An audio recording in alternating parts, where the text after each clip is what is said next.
lừa không miền này lừa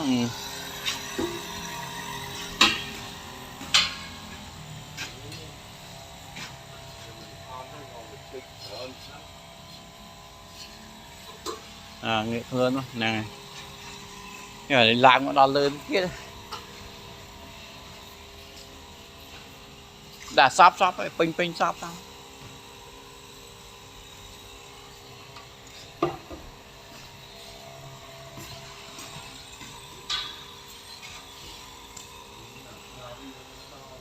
nè ngày cà phê Việt đây